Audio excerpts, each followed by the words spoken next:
So there's a town in eastern Ukraine at risk of falling to Russian forces in the next few weeks, with a local Ukrainian commander saying, quote, "It is quite possible to lose Kostyantynivka by the end of the summer. The enemy is pressing very hard."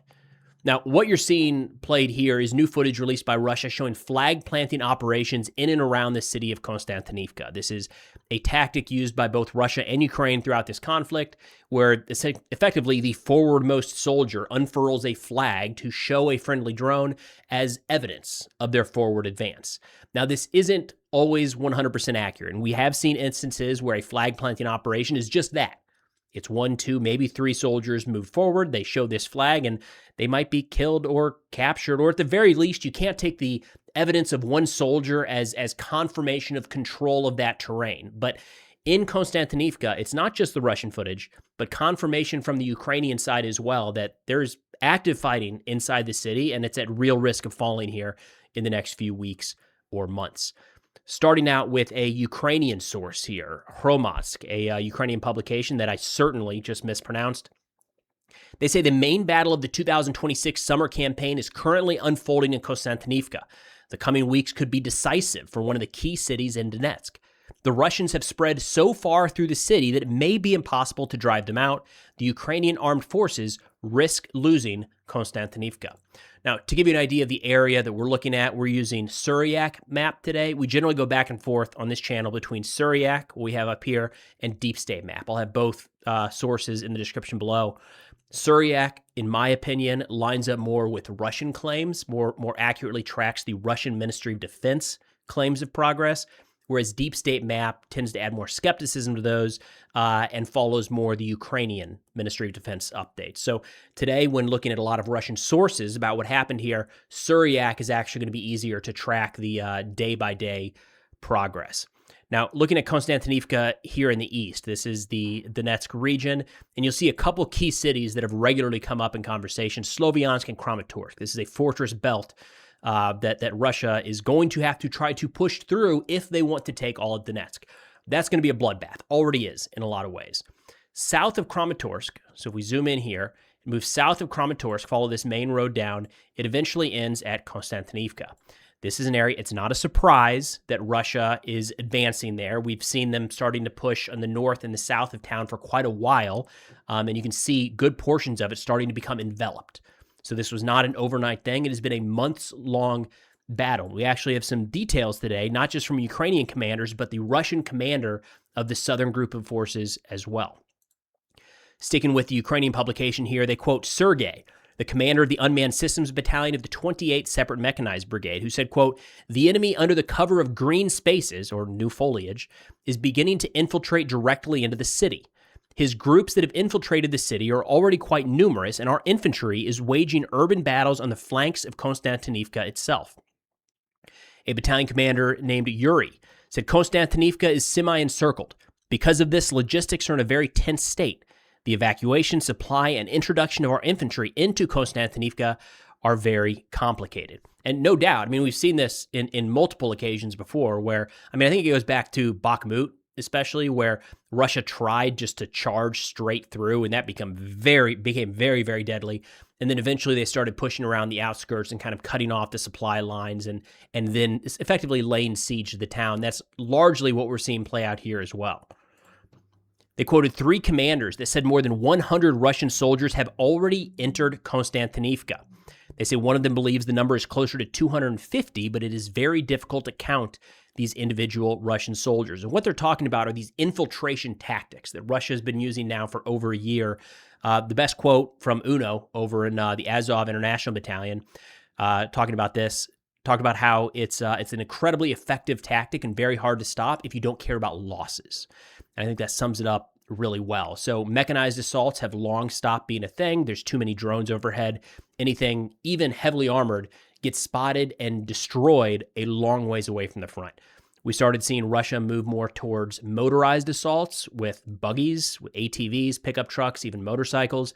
Same issue persists. Those are generally spotted at a pretty significant distance. So what Russia moved to was infiltration, where small groups, sometimes as few as 1 or 2 soldiers, are given a point on a map, a little bit of supplies, go. And we talked about this in a recent video where an actual assault soldier gave the process, but effectively there's different checkpoints. And you're just given the next checkpoint. You move to that area and you don't necessarily know if there's going to be contact with the enemy, if it's under constant drone fire, if it's an artillery. Like, you're just kind of going forward without really understanding what the mission is. That is very hard to stop, and they're pushing in from multiple directions into Kostyantynivka, and over time, it overwhelms the defenses. It's exactly what we're seeing play out here. But there are some solutions, according to the Ukrainian officers quoted in this article. They said if some units conduct search and rescue operations and other units hold the front line, then everything will be fine. But if you disperse forces and force the same units to do everything at the same time, it will end up with the enemy simply seeping in and accumulating forces. In fact, the same thing happened in Pokrovsk, Avdiivka, and elsewhere. What they're talking about is this model that we saw play out near Dopropilia last summer, where you have some units holding the line, and then you bring in other units, so the line is still held, then you bring in other units to sweep through and clear out Russian forces. We have seen this effectively utilized in a couple different cases, Kupiansk as well. That's what they're talking about. No indication that that's in the works right now, but we've already seen that model play out, so I would not be shocked to see kind of a localized Ukrainian counterattack in some of these areas to try to effectively clean up the front, right? Especially some of these areas like in this pocket here, there's probably not a lot of Russian soldiers in this area, but it's serving as a corridor for them to move through. So some areas like that would not be shocked to see Ukrainian action here before too long. Now, and then shifting over to kind of the Russian assessment of how this played out, we've got an interview here with Major General Anton Grunis, the commander of the Russian 4th Motor Rifle Brigade of the South Grouping of Forces, where he says, and I'm going to pull up a map from November, actually, because I think that'll be more useful here. So back over to Deep State. One of the benefits of Deep State is you can choose the different dates to see how things looked at different periods of time, like this. So he said, quoting the general, everything started with Ivan Poli in November, and that's the area right here in the middle of the screen. He says, in November, the brigade liberated it and ran into a river valley, a river to the left, ponds and streams to the right. The front of the attack suddenly narrowed. The maneuver became difficult. So if you look at this area specifically that they're trying to move through, you can see pretty tough. All of these little streams moving along the road, and then a river here to the west. You can see how, and then open terrain. Like, just not a lot of great options for Russian forces to push through there. Pretty congested, all things considered. So he says the decision was made to continue the pressure in the same direction with part of the forces and to secretly transfer the main forces of the brigade a few kilometers westward from the eastern part of the Klybenbik Reservoir to the western and to occupy strongholds on the west bank. So what he's saying here is this area, and again, Kostyantynivka to the north, rather than trying to push up through this narrow corridor, they decided to move forces around to the west through Russian-held territory and start to push up to the north and try to secure the northern portion of this reservoir. We see that, when you look back at a map today, that pretty clearly happened, right? Russia now controls all of that terrain. They say in parallel, they assessed the enemy, the 156th Brigade of the Armed Forces of Ukraine.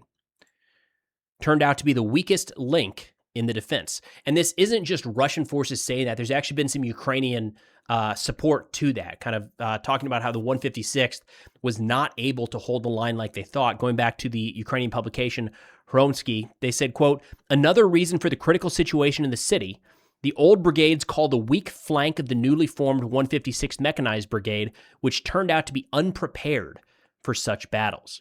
We haven't seen a lot of that recently. There's been very few weak units towards the front. There were some territorial defense units in areas of Zaporizhia a few months ago, but this is the first time in a while we've heard about a weaker Ukrainian unit being placed in a significant area like this and effectively unable to hold, assuming that those reports are correct. Now, turning back to the Russian assessment here, again, this is the map from November. They say the plan worked. The defense was breached in the area of the greenhouse complexes. We'll zoom in a little bit here.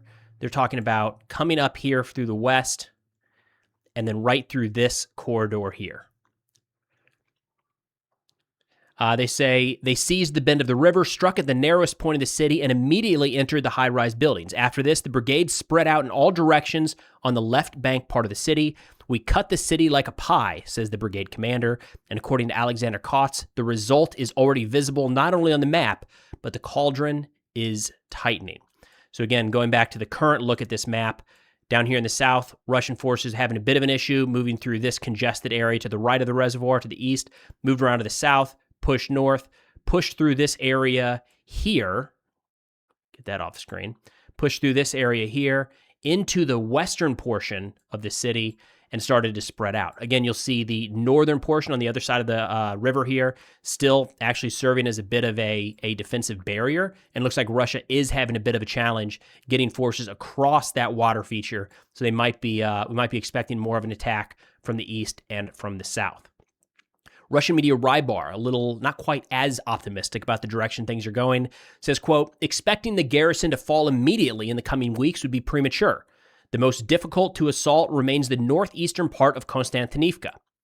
Again, kind of this area up in here where they have not yet moved into.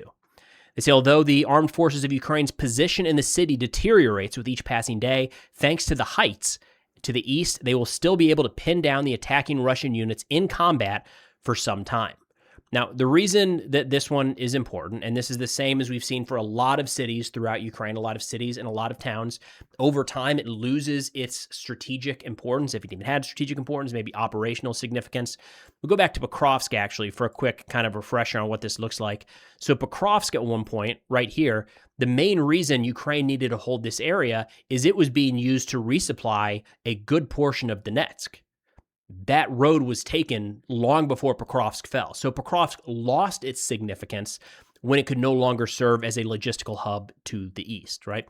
So Kostyantynivka is kind of the end of the road here in this case. Nobody's moving through Kostyantynivka east, west, or south, really. The challenge here is that it is pushing further into kind of the key strong points in Donetsk, Kramatorsk, and Sloviansk. In fact, I've got a video that just came out. I'll play it right here, showing Russian drone strikes inside of Kramatorsk itself. That's an issue. You're talking about major hubs here. These are areas where different unit sizes, but they're headquartered out of. It's an area that they're able to move logistics into and out of. And as Russia gets closer and closer to that from different directions, it changes the dynamic in that city. There's already a lot of civilians that have left. With the regular drone strikes, I mean, we've seen what happens in some of these areas. It becomes untenable. You can't have anybody outside at any point of the day because they're just being hunted down by FPVs. So if Kostyantynivka were to fall, as they report possibly sometime in the next few weeks or months, it would be significant in that Russia would continue advancing in Donetsk towards Kramatorsk. The other side of this, and getting this from a couple of Ukrainian as well as Russian sources, is, we'll pull the map back up here, is once through Kostyantynivka, it's not as though it's a straight line, easy shot to Kramatorsk. So moving through this area, there's a number of water features and relatively open terrain that Russia would have to move through on their way further north to Kramatorsk. And we've seen how that has played out elsewhere. It's a lot of bodies to move relatively slow pace. But either way, this right now is an active Russian advance. It's an area they're prioritizing, continue to prioritize in the east. Personally, I would say that this is kind of second place or third place to the ongoing strike campaign in the south. If Ukraine is able to effectively shut off the logistics and keep shutting off the logistics like they are right now, this becomes less and less important. But I do think it's worth noting as the battles continue to play out that Russia, in areas where they're putting the focus, are advancing forward. And they likely will take Kostyantynivka here before too awful long. All right, then quick fundraiser update. We've been working all year with Car for Ukraine to provide vehicles to a number of frontline units fighting in Ukraine. Now, Car for Ukraine has a saying right on their website, cars give freedom. And I'll take it a step further. These cars save lives. All right, the drone threat is so significant that vehicles are regularly getting hit. And when a unit runs out of vehicles or just runs low on them, they cannot do all of the stuff that they need to. They can't get soldiers to and from the front. They can't rotate guys out of frontline positions. They can't get the people that are forward the food and water and ammunition and batteries and all that they need. And if somebody's wounded, sometimes they can't get them off the front.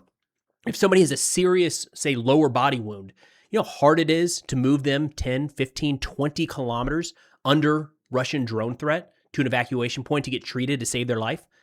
Very challenging. And there's a lot of places where it just cannot happen. You add a vehicle to that mix, all of a sudden they're being driven out. You've got new soldiers coming in, new ammunition, new equipment coming in, the wounded coming out as needed because of you all. I mean, just the other day, we delivered the 16th vehicle so far this year, and we're well on our way to even more than that. So massive goal this year, but it's a big goal because we can do it. and it's having a direct impact on the front. So for those interested in learning more about this campaign, I'll have the link in the pinned comment and description below. But that's all we got for now. Thanks for watching, and I'll see y'all next time.